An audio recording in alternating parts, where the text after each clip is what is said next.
My time now.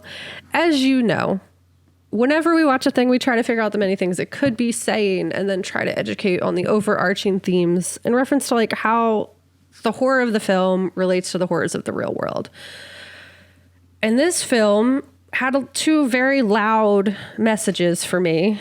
One being that, pregnancy is hard. There's a lot of traumatic elements to it, which extends to the health risks associated with pregnancy, as well as just like the societal pressure on women to exist as mothers.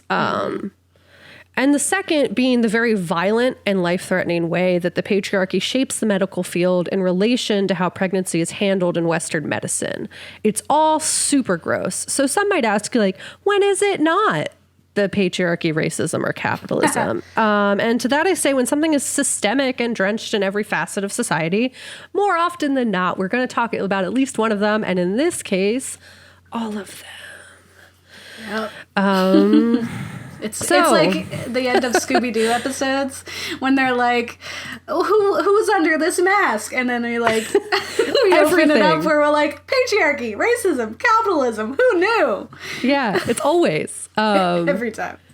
And I'm both always surprised, but never surprised. Like, never surprised. Because it's just, if I can trust anything about everything that I've ever learned ever, is that America is always going to be drenched in violence and oppression and just horrific things.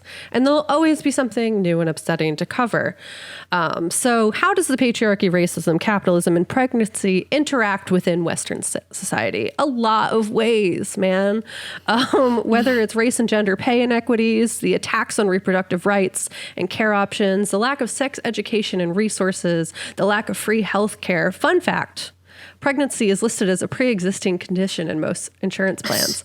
The widespread and non-consensual sterilization / non-consensual experiments and procedures done throughout history and still today, or the violence and neglect within the literal hospitals, all three are at play and are doing a ton of damage. So obviously, we've touched on these topics many times, specifically, as Gabe mentioned in our population control episode, in the episode where we talk about the creation of vaccines, briefly, I think, in our Lovecraft episode and others. And I'm sure for the rest of time, we will mention and come back to these topics again, because as I said, we are never surprised by how gross society can be. And there's just always more.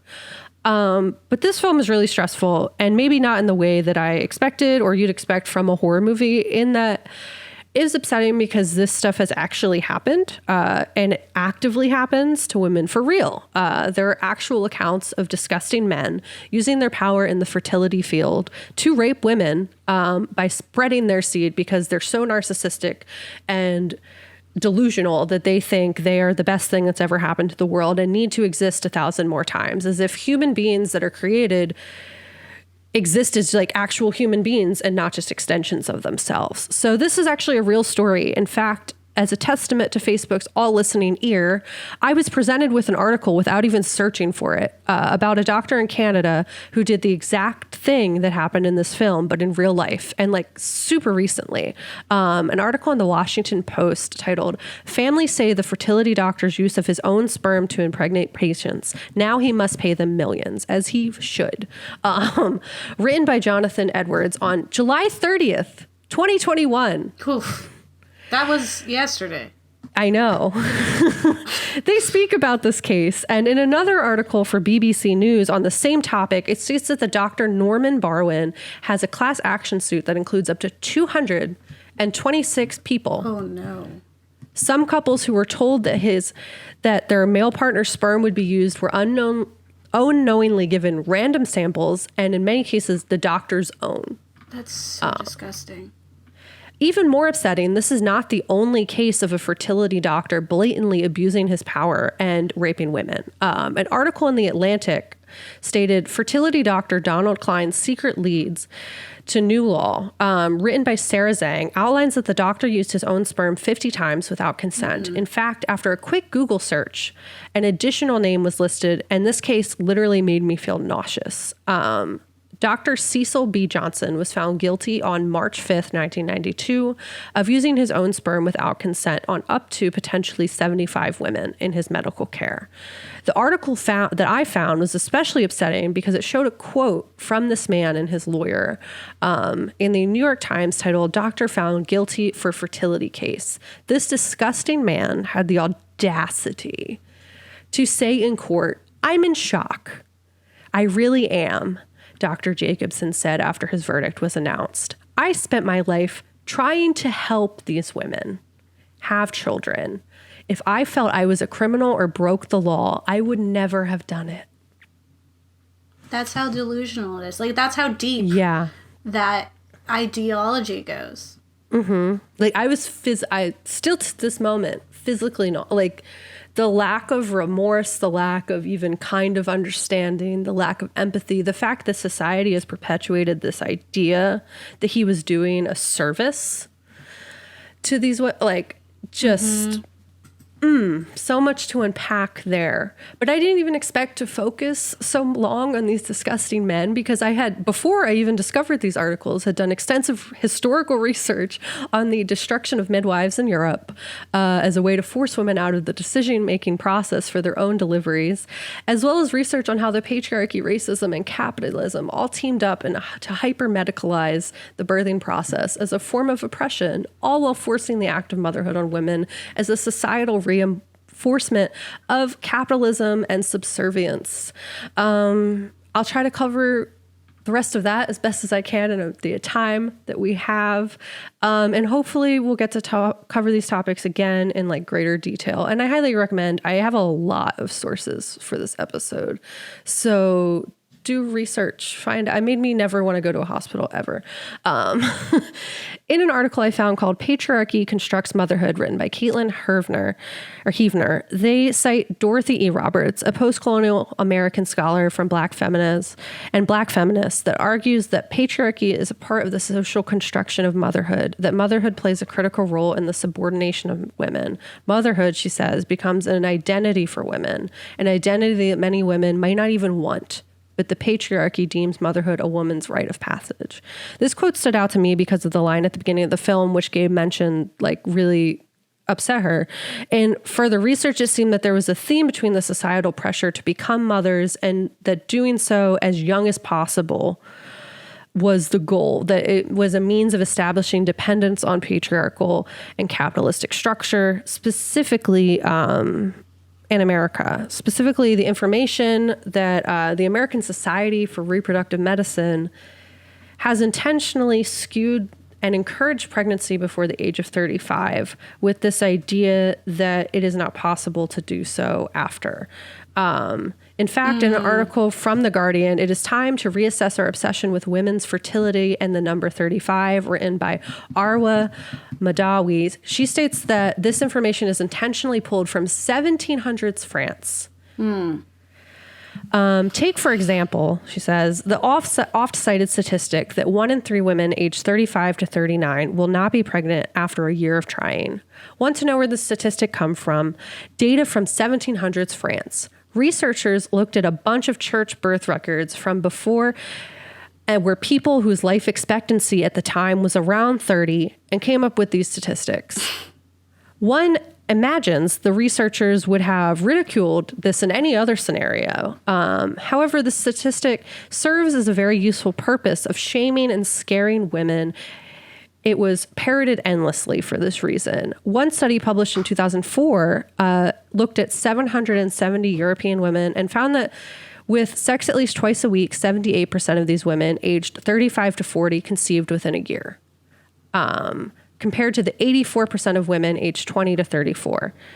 The Atlantic notes that these encouraging figures were left out of the American Society of Reproductive Medicine's 2008 committee opinion on female age and fertility, which instead relied on the most ominous historical data. A few years later, the ASRM also launched a controversial ad campaign reminding people that women in their 20s and early 30s are most likely to conceive, which through more research and studying is not necessarily true.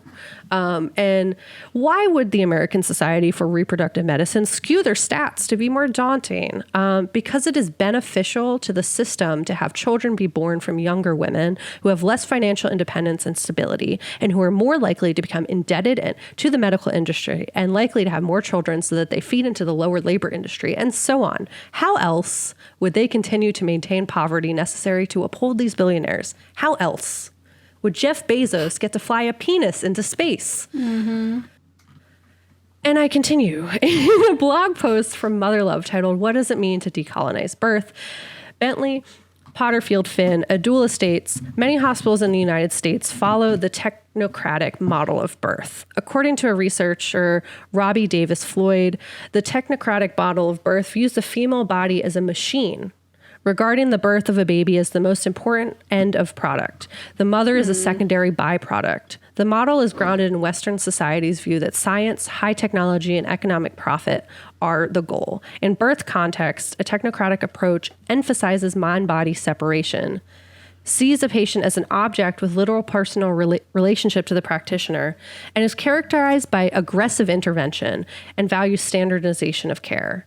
Essentially, the model seeks to not prioritize the safety of the mother, their emotions, or how they want to have their own personal birthing experience, and instead aims to basically act as another way of oppression to feed the labor industry. It all connects. In terms of decolonizing birth, it's not about getting rid of hospitals or demonizing medical model of care. In fact, it's more about medical interventions and environments that can be life-saving for some.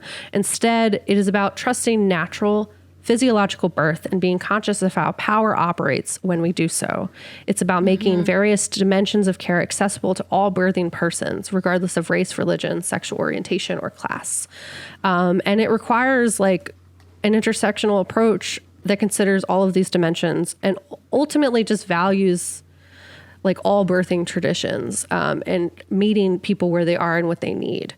It's like what Grace was saying in the film. And also like considering what we talked about in our last episode, which She Never Died, like in that intersectionality piece, like how many just Black women have died at the hands of medical doctors who don't understand them or don't believe them. And now imagining like, you have to trust them, not only with your life, but the life of your baby, and how often the medical industry values the life of the baby more than the person, like the human, like a woman who's doing it, and, you know, is there, you know, like. And in reference to intersectionality, there is a whole other layer that I have not even been able to get to, that I'm sure we will talk about in later episodes, and I hope we do, just for educational purposes. But essentially, my final question here is I'm asking, how did we get here? How did the system get established as it is? And for that, I refer to a paper written by the Physiological and Ethical Issues publication titled Male Appropriation and Medicalization of Childbirth, a Historical Analysis, written by Heather A. Cahill from the University of New York. In this paper, they provide an outline on how midwifery was devalued in the 17th and 18th century, essentially as a method of shifting power from the hands of women to the control of men. Something that was interesting about this was the intersection between midwifery and witchcraft. For centuries, medicine and religion have systemically devalued assigned female roles and traits and excluded women from the power in society through patriarchal ideology, misogynist preoccupations with women's reproductive power, a position clearly reflected in the Christian church's obsession with witchcraft during the Middle Ages. Einrich and English identify three central accusations against witches that have remained consistent throughout history: their sexuality, their organization, and paradoxically, their healing powers, which included attendance at childbirth, is the third one. It all stemmed from an envy and fear that women would use this as an outlet to organize, and ultimately was another area of life that men sought to control. The paper goes on to argue that the pursuit of the healthcare monopoly was created with the purpose of excluding women from practicing in public domain as a method of further subjugating women and maintaining control. The shift really took place between the 17th and 18th centuries when men devalued the midwife profession from a scientific standpoint, essentially pushing their way into the female domain. In terms of midwifery was a heavily women-dominated field. And specifically, prior to the invention of forceps, men had only been involved in problematic deliveries, their instruments guaranteeing the death of the fetus and frequently also that of the mother. But essentially, small numbers of midwives gained possession of forceps and learned some of the midwife practices and essentially stole them. So during the 18th century, medical practitioners armed with their greater scientific knowledge and biology began more systematically disputing and devaluing midwives' knowledge.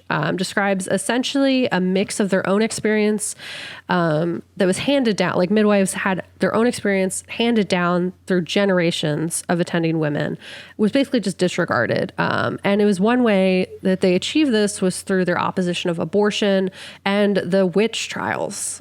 They murdered so many women who essentially helped make safe birthing environments. So thus, the subordination of traditional experiential midwife was shifted to the more formal knowledge and training from which women, of course, were excluded. Which was the medical industry and the monopolizing of the medical industry to take over birth. And it all inherently goes by this inherent understanding in Western society that men are more superior than women, even though that is factually not true.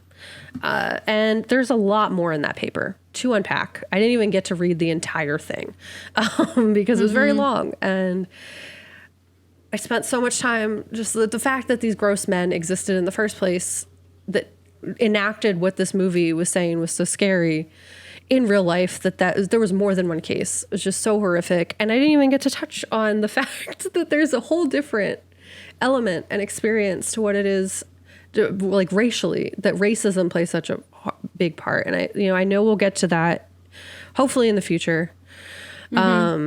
And we've talked about it previously in some end, but like, my God, yeah, the level of just gross, and that's just like surface, that's just surface level gross. There's so much more. Yeah, and it's always like awful to hear, because like you hear one story or whatever, and you're like, okay, like one evil person, but not, and then you hear like 2, 3, but then you also hear about like the actual structures and like the textbooks and the instruments and all the other like ways in which they're looking to oppress women. It's like, oh, it keeps going. It just keeps going, and it's in there, and it's been there for forever. The fact that article is from July 30th. Which is, again, the day before we're recording this, is disgusting.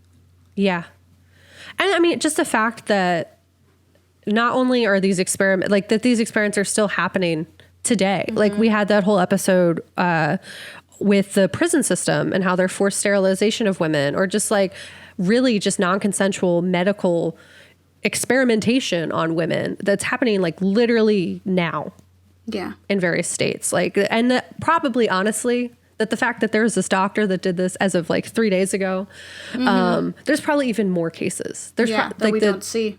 So much that exists in this country, and that it's all very intentional. Yeah. And I think that's like the most upsetting element, is that there's such intentionality behind all of this that I think we don't often get to like really look at and see. And their belief, right? Like that's how strongly that they believe in their superiority, that they would do something this horrific and not realize how horrific it is. And I think what's they're really heroes. They think they're doing a good thing. And I think what's like worse with this film is that something like that is very real and is happening right now was used as this like punchline twist ending, as opposed to actually being dived into and discussed. Because it, like in horror, as we talk about often, you can use this as a way to actually comment on the issues, but it's not doing that. It's just like, oh, all along it was this, and you didn't really know what to think because we had that one line in the beginning, and then the rest of the film was kind of a fog, because nothing meant anything, and we were trying too hard to be artistic without actually being artistic. Is like a student film, which is, again, it's like another gripe we have with M. Night Shyamalan's Old, was like the ending was, again, using all of these different things to be like, haha, the whole time it was this, what a surprise, instead of like, okay, but no, that actually needs to be unpacked and talked about, or you can't use it. Like, you can't bring that here.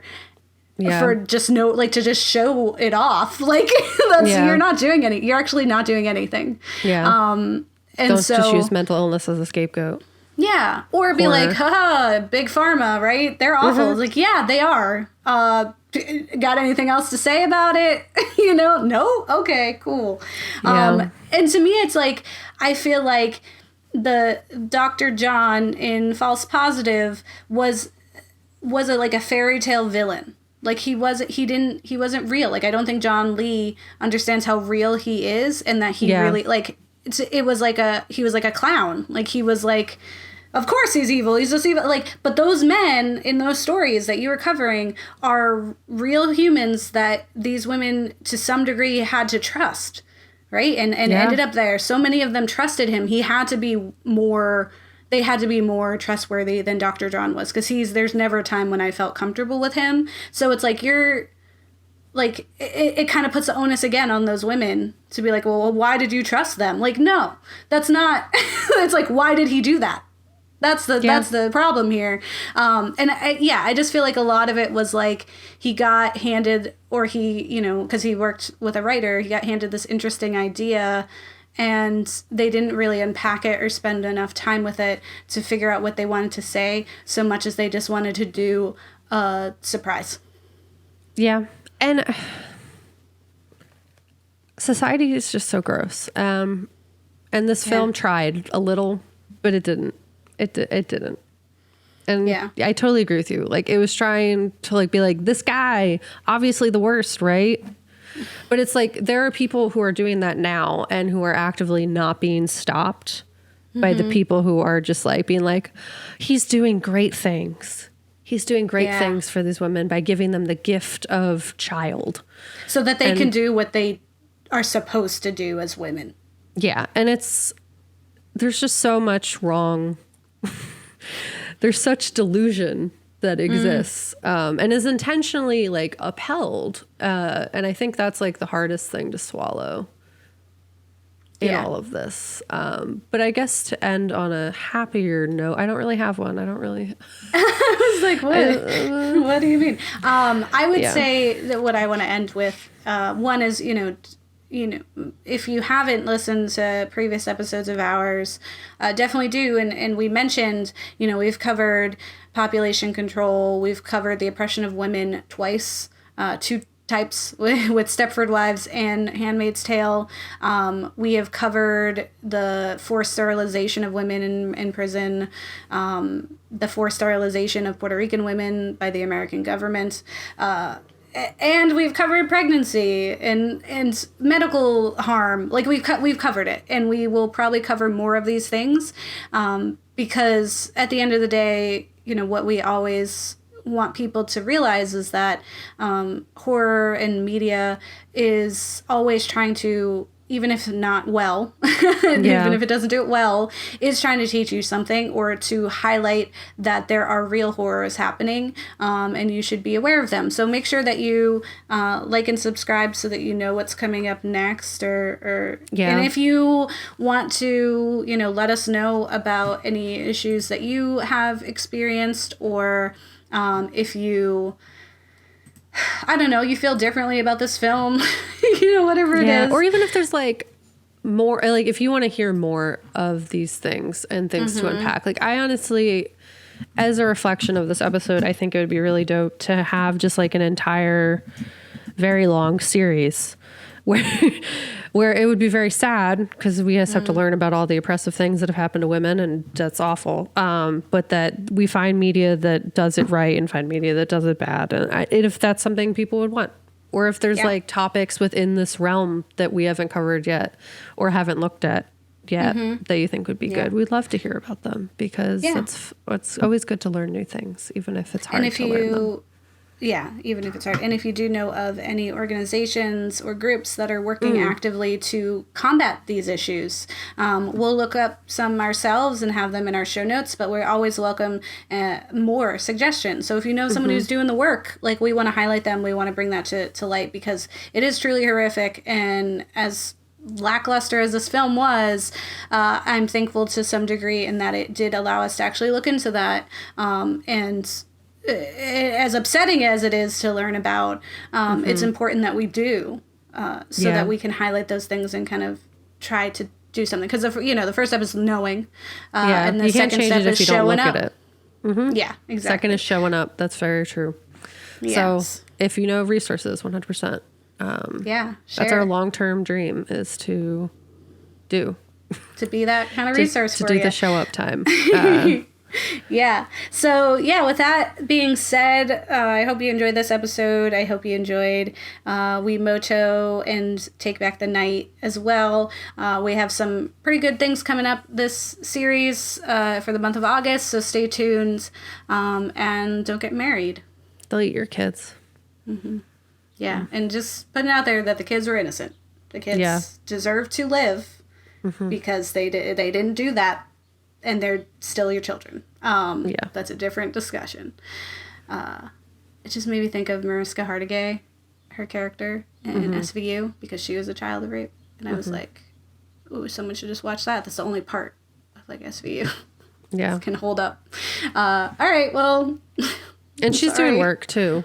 She's doing work, yeah. She's got her stuff out there to check out the rape kits. So thank you, Mariska. All right. Well, on that note, have a good day. Yeah. All right. Learn stuff. Do it. And self-care. In addition to learn stuff, do it. Go watch something nice. Yeah. Go treat yourself. Not this movie. Go watch Tragedy Girls. Yeah. Yeah. Go watch Bit. You'll still have a good time at the beginning. Yeah. Agreed.